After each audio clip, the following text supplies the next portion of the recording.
ابن عابدین شامی نے در مختار پہ حاشیہ لگایا، اس میں انہوں نے لکھا ہے کہ اگر کسی کو یہ یقین ہو کہ اس کے اپنے پیشاب سے یا نکسیر والے خون سے وہ اپنے لیے سورہ فاتحہ کا تعویذ لکھے اور اس سے اس کو شفا ہوگی تو یہ جائز ہے۔ کسی کی جرت نہیں ہے کہ بابے کو غلط کہا جائے۔ یہ کہاں پہ لکھی ہوئی ہے بات میرے بھائی؟ بخاری مسلم میں تو یہ لکھا ہے کہ ایک بندہ پیشاب کے چھینٹوں سے نہیں بچتا تھا تو اس کی قبر کو عذاب ہو رہا تھا۔ اے کتاباں، اور تسی پورا تعویذ لکھ رہے ہو بھی اللہ معافی دے قرآن ہے کہ یہ قرآن مجید ہے، اس کو پاک کیے ہوئے لوگ ہی چھوتے ہیں، اس کی اتنی فضیلت ہے۔ اس کے مقابلے میں فقہ حنفیہ کو دیکھیے، رد المحتار جلد نمبر 1 صفحہ نمبر 140۔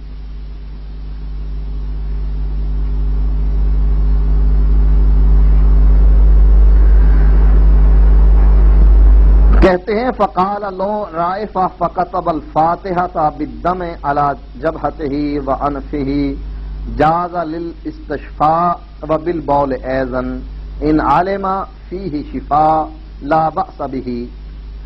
اگر کسی شخص کی نکسیر پھوٹی ہے، اس نے سورت فاتحہ کو خون کے ساتھ اپنی پیشانی پر اور ناک پر لکھ لیا ہے تو یہ علاج کے لیے جائز ہے۔ وبالبول ایضاً، اسی طرح سورت فاتحہ کو پیشاب سے لکھنا بھی جائز ہے۔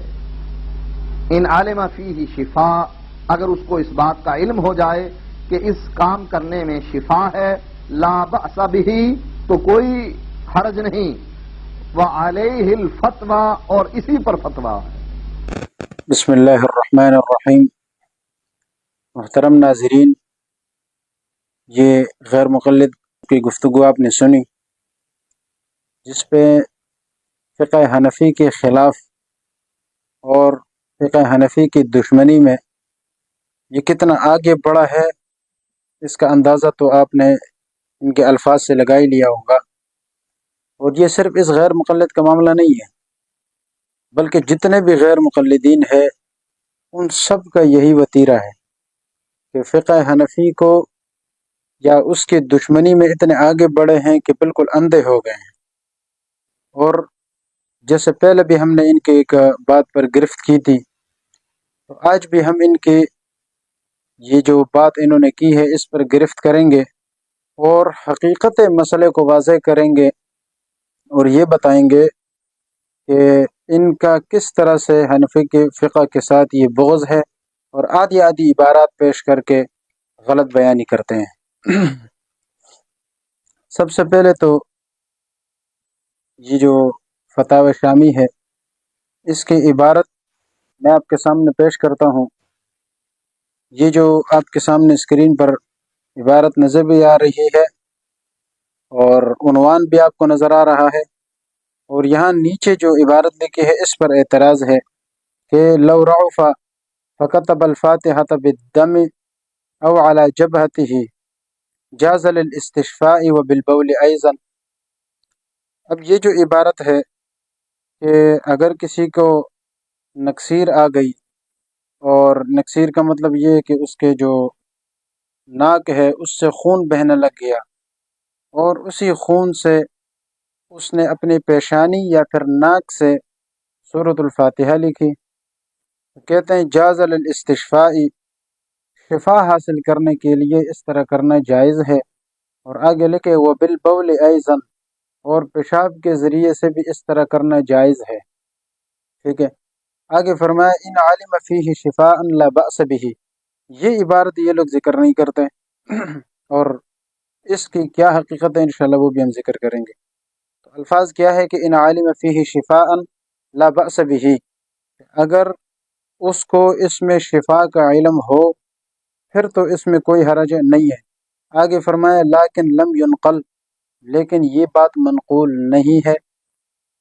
تو اب یہ پوری عبارت جب آپ کے سامنے آ گئی تو اب ہم اس کی حقیقت کو انشاءاللہ آپ کے سامنے واضح کریں گے۔ تو یہ بات تو آپ نے سمجھ لی کہ عبارت انہوں نے آدھی نقل کی ہے، پوری عبارت اکثر یہ نقل کرتے ہیں اور ایسے آدھی نقل کرتے ہیں، پوری عبارت نہیں۔ حضرت نے تو صرف آدھی بات ہی، عبارت کیا کچھ بھی ذکر نہیں کر کے بس صرف الزام ہی دھر دیا ہے کہ بھئی ان کے ہاں جائز ہے۔ اب بالکل یہ بات غلط ہے، ہمارے ہاں جائز نہیں ہے، انشاءاللہ میں ذکر کروں گا آپ کے سامنے۔ لیکن اس سے پہلے میں بطور الزام کے الزامی جواب کے طور پر ایک دو باتیں آپ کے سامنے ذکر کرتا ہوں، اور اس کے بعد پھر اس کا تحقیقی جو جواب ہوگا انشاءاللہ ہم وہ ذکر کریں گے۔ سب سے پہلی بات تو یہ ہے کہ غیر مقلدین کو اعتراض اس بات پر ہے کہ فاتحہ کو یا قرآن کو خون کے ساتھ یا پھر پیشاب کے ساتھ لکھنا، اس پر ان کو اعتراض ہے، جبکہ خود ان کا مذہب یہ ہے کہ پیشاب یہ پاک ہے۔ جیسا کہ میں آپ کے سامنے ایک دو عبارتیں پیش کروں گا، پیشاب بھی ان کے نزدیک پاک ہے، منی بھی ان کے نزدیک پاک ہے، خون بھی ان کے نزدیک پاک ہے۔ تو سوال یہ ہے کہ جب یہ چیزیں تمہارے مذہب کے مطابق بالکل پاک ہے تو پھر تمہیں اعتراض کس بات کا ہے؟ پاک چیز سے سورہ فاتحہ لکھ دے تو کیا مسئلہ ہے؟ کوئی مسئلہ نہیں ہونا چاہیے آپ کے ہاں۔ یہ اعتراض تو ان لوگوں کو ہو جن کے ہاں یہ چیزیں ناجائز ہو۔ مثال اب ہمارے لیے یہ ایک عجیب مسئلہ ہوگا، اگرچہ حقیقت میں ہے تو نہیں، لیکن اگر اس طرح ہو مثال کے طور پر تو پھر یہ اعتراض ہم لوگوں کے لیے ایک عجیب بات بنے گی، جبکہ آپ کے ہاں تو یہ سب جائز ہے، تو پھر آپ کو اعتراض کس بات پر ہے؟ اور یہ میں ویسا نہیں کہہ رہا، بلکہ یہ آپ اسکرین پر یہ عبارت بھی دیکھ لیں، ان کے جو معتبر فتاوی میں سے ایک فتاوی ہے، اور وہ فتاوی ستاریہ، یہ اوپر آپ لائن دیکھ لیں، فتاوی ستاریہ جلد 1 صفحہ نمبر 63، اور اس پہ یہاں انہوں نے سوال نمبر یہ جو 69 نمبر سوال نیچے آگے ذکر ہوا ہے، اس سوال کو دیکھیں اور جواب کو بھی دیکھیں، آپ کو سمجھ آ جائے گا۔ سوال یہ ہے کہ اگر کسی کپڑے میں گوبر، پیشاب یا معقول اللحم لگا ہوا ہو تو اس کپڑے میں نماز پڑھنی جائز ہے یا نہیں؟ یعنی گوبر یا پیشاب لگا ہے کس کا؟ معقول اللحم جو جانور ہے، یعنی جن جانوروں کو گوشت کھایا جاتا ہے، حلال جانور، ان کا پیشاب اگر لگ جائے تو وہ جائز ہے یا نہیں؟ اور آگے لکھے کہ اور معقول اللحم کا گوبر یا پیشاب پاک ہے یا ناپاک؟ آگے سوال کرنے والا کون ہے؟ محمد اسماعیل پٹنہ۔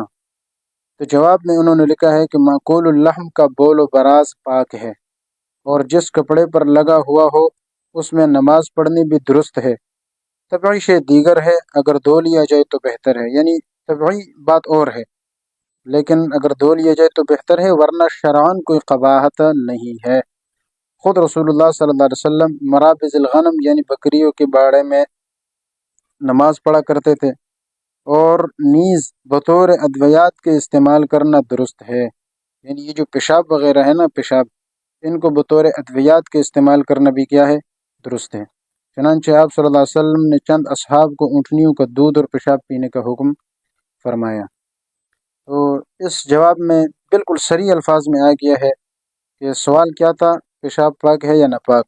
تو جواب آیا کہ بھائی بول و براز بالکل پاک ہے، جس کپڑے پر لگا ہو اس کپڑے میں نماز بھی ہو جاتی ہے، اور آگے فرمایا کہ بطور ادویات کے استعمال کرنا بھی درست ہے۔ تو جب اتنے ساری چیزیں آ گئی اور آپ کے ہاں یہ چیزیں پاک ہے، تو بتاؤ پھر پاک چیز سے فاتحہ لکھنا یا قرآن لکھنا یہ آپ کے لیے قابل اعتراض کب سے بن گیا؟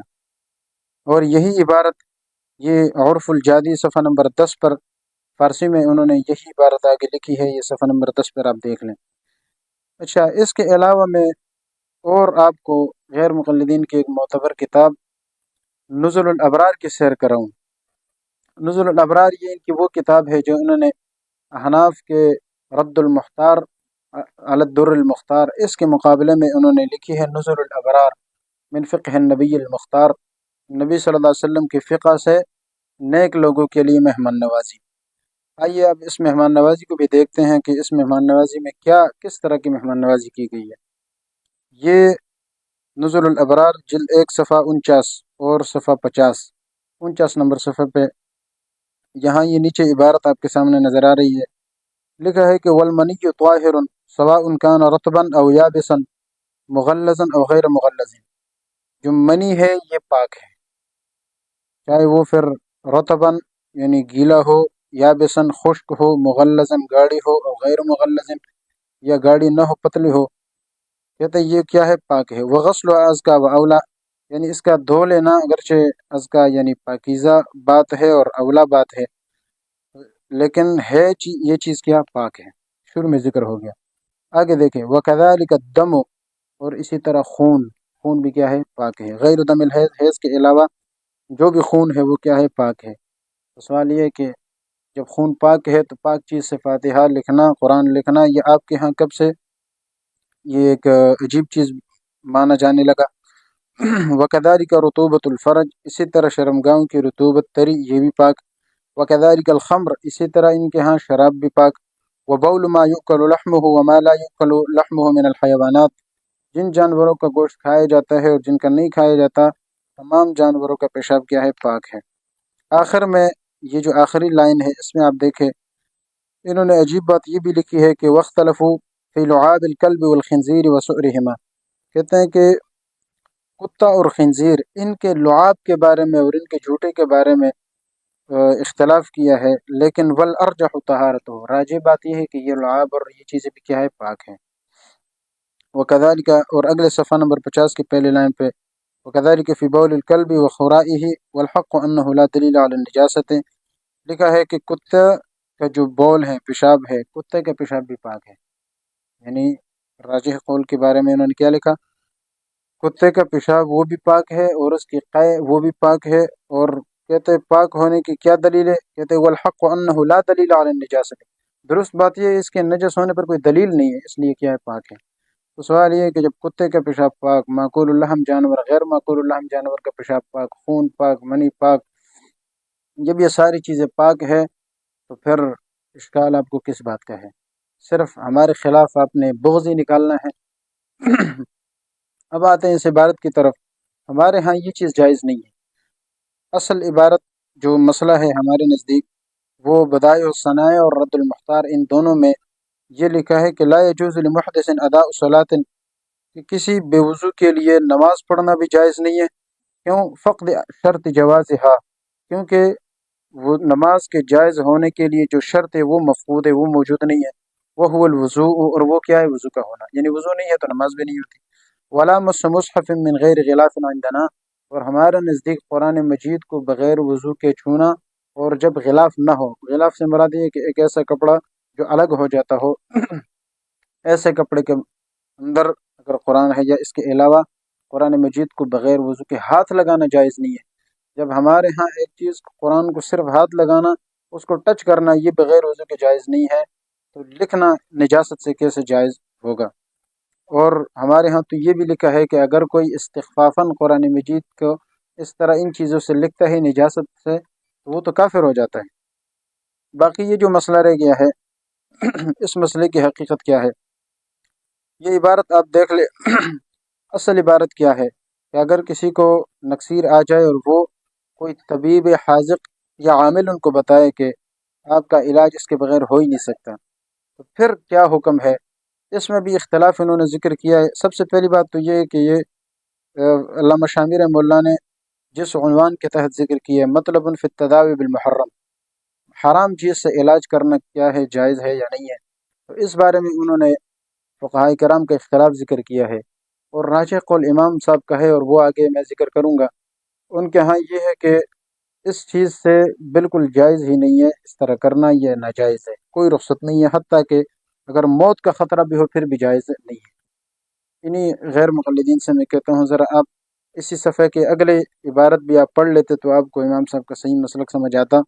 عبارت یہ دیکھے آپ کے سامنے، اذا سال الدم من انف انسان ولا ينقطع، جب انسان کے خون یعنی ناک سے خون بہنا شروع ہو جائے اور وہ ختم نہ ہو رہی ہو، حتی یخشى علیہ الموت، یہاں تک کہ اس کو کہ موت کا ڈر ہو، یعنی موت کا ڈر ہو جائے اور پھر بھی یعنی مر رہا ہے ایک انسان، اور وقد علم انه لو كتب فاتحة الكتاب او الخلاص بذلك الدم على جبهته، اور اس کو یہ علم ہو جائے کہ اگر یہ فاتحة الکتاب یہ اسی خون کے ذریعے سے اپنی پیشانی کے ذریعے یعنی اس خون سے فاتحہ لکھ دے، لینقطع، تاکہ اس سے یہ خون ختم ہو جائے، یعنی یہ علم بھی ہو جائے، تو فلا یرخص له ما فیہ، پھر بھی اس کے لیے اس چیز میں کوئی رخصت نہیں ہے، اس کے باوجود بھی اس کے لیے جائز نہیں ہے۔ ہمارا صحیح مذہب تو یہ ہے کہ جائز نہیں ہے، لیکن آدھی عبارت نقل کر کے اس طرح اعتراض کرنا یہ کہاں سے جائز ہے؟ یہ جو عبارت ہے اس میں انہوں نے لکھا ہے کہ آخر میں یعنی یہ بات ذکر کی ہے کہ اگر کوئی اس طرح کر لے، اور آخر میں ذکر کیا کہ ان عالم فیہ شفاء فلا بأس به، اس طرح کام کرنا اگر اس کو اس میں شفا کا علم ہو تو پھر تو کوئی حرج نہیں ہے، لیکن لم ينقل، لیکن شفا کا علم ہونا یہ منقول ہی نہیں ہے، تو جب منقول نہیں ہے تو پھر تو اس میں حرج ہے نا، اس لیے ہمارے ہاں پھر جائز ہی نہیں ہے۔ اور کسی بھی چیز کے حکم کے بارے میں، یعنی اس کے اندر شفا ہے یا نہیں ہے، اس کا پتہ تین چیزوں سے لگتا ہے۔ طبعی یعنی طبی طور پر، ڈاکٹری کے حساب سے وہ تو بدیہی طور پر ہمیں پتہ لگ ہی نہیں سکتا کہ اس چیز میں شفا ہے یا نہیں ہے، مثال کے طور پر۔ دوسرا کیا ہے، عقلاً، عقل ہمیں بتائے کہ اس چیز میں شفا ہے، اور یہ بھی ممکن نہیں ہے۔ تیسری چیز ہے نقل۔ نقل کا معنی ہے کہ قرآن و سنت میں اس طرح آیا ہو، اور ظاہر ہے کہ علامہ شامر رحمۃ اللہ فرمانے لم ينقل، یہ بات منقول نہیں ہے، قرآن و سنت میں بھی اس طرح منقول نہیں ہے کہ اس طرح سے شفا مل جاتی ہے۔ اب یہاں لم ينقل سے پتہ چل رہا ہے کہ شفا ملنے کی امید نہیں ہے، منقول ہی نہیں ہے۔ پتہ چلا کہ جب شفا نہیں ہے تو لہٰذا پھر لکھنا بھی جائز نہیں ہے۔ اس کو میں اگر منطقی انداز میں سمجھاؤں تو یہ کہوں گا کہ ان علم فیہ شفاء فلا بأس به، یہ پہلے والا جملہ مقدم ہے اور اگلا تالی ہے۔ مقدم اور تالی میں جب مساوات ہو تو پھر شرط اور جزا اس طرح سے ہوگی کہ آگے جب اس کے مقدم کی نفی ہو جائے تو خود بخود تالی کی بھی نفی ہو جاتی ہے۔ مثال کے طور پر یہ ہے کہ اگر سورج طلوع ہے تو دن موجود ہے، ٹھیک ہے نا، اور یہ ظاہر ہے کہ جب بھی سورج طلوع ہوتا ہے تو دن موجود ہوتا ہے، لیکن آگے جب نفی کی جائے کہ بھئی دن موجود نہیں، سورج موجود، سورج طلوع نہیں ہے، تو یقینی بات ہے کہ پھر دن بھی طلوع نہیں ہے۔ تو یہاں پر بھی ایسا ہے کہ ان علم فیہ شفاء فلا بأس به، کہ اگر شفا کا علم ہے تو پھر تو کوئی حرج نہیں ہے، لیکن شفا کا علم نہیں ہے، کیوں نہیں ہے؟ لیکن لم ينقل، یہ بات منقول نہیں ہے کہ شفا اس کے اندر ہے یا نہیں ہے، یہ بات جب منقول ہی نہیں ہے پھر فلا بأس به نہیں ہے، پھر بأس به ہے، یعنی مطلب یہ ہے کہ پھر یہ بات نہیں ہے کہ اس میں کوئی گناہ نہیں ہے، بلکہ پھر یہ ہے کہ بأس به اس میں پھر گناہ ہے۔ اس لیے ہمارا صحیح مذہب کیا ہے کہ بھئی اس طرح کرنا جائز نہیں ہے، حرام ہے، اور انہوں نے ہمارے خاطر ڈال دیا ہے کہ بھئی رد المختار میں ہے کہ جائز ہے، پتہ نہیں کتاب کی شکل بھی انہوں نے دیکھی ہے یا نہیں دیکھی ہے۔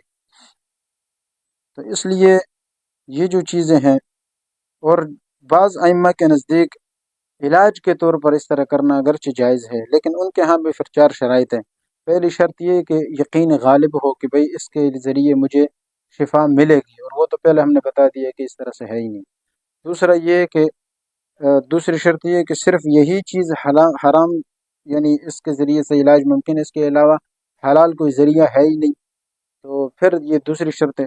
تیسری شرط یہ کہ اس طرح سے اگر آدمی کرے گا یا نہیں کرے گا تو موت کا غالب گمان ہے، یقین ہے، یعنی 98% یقین ہے کہ یہ مر جائے گا اس کے بغیر، تو پھر اس کو گنجائش ہوتی ہے۔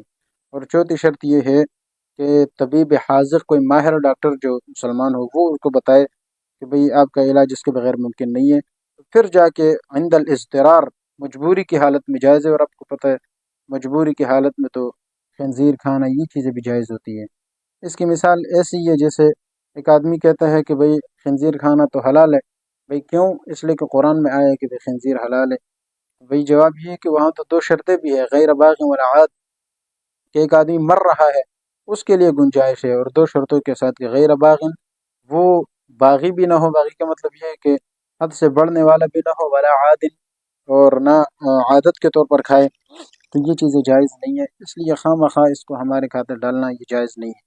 اور آپ عنوان دیں کہ تداوی بالمحرم کا، حرام کے ذریعے علاج کرنا، تو پتہ چلا ہے کہ یہ بھی ایک حرام ذریعہ ہے، جائز نہیں ہے۔ اگر کسی نے اس طرح کیا ہے تو بالکل جائز نہیں ہے، جس طرح کہ امام صاحب رحمہ اللہ کے عبارت ہم نے آپ کے سامنے پیش کر دی ہے۔ دعا ہے کہ اللہ تعالی ہمیں صحیح مسئلہ سمجھنے کی اور اس پر عمل کرنے کی توفیق عطا فرمائے۔ وآخر دعوانا الحمدللہ رب العالمین۔ يرفع الله الذين آمنوا منكم